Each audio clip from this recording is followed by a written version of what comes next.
सूरत अल इमरान आयत 6 تا 10 उर्दू तर्जमा।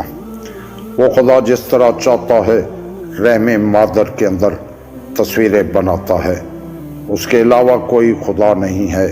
वो साहिब इज़्ज़त भी है और साहिब हिकमत भी।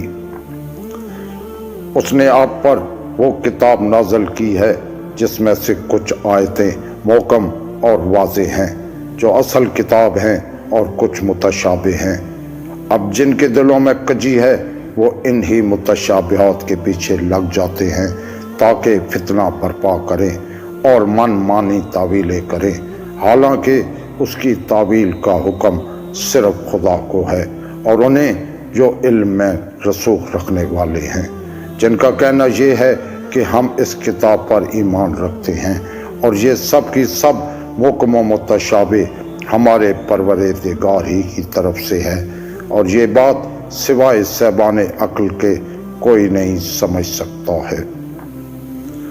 उनका कहना है कि परवरदिगार, जब तूने हमें हदायत दे दी है तो अब हमारे दिलों में कजी न पैदा होने पाए और हमें अपने पास से रहमत अता फरमा कि तू बेहतरीन अता करने वाला है।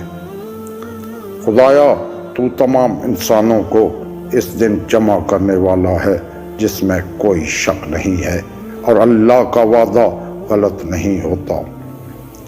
जो लोग काफिर हो गए हैं उनके अम्बाल व औलाद कुछ भी काम आने वाले नहीं हैं और वो जहन्नम का ईंधन बनने वाले हैं।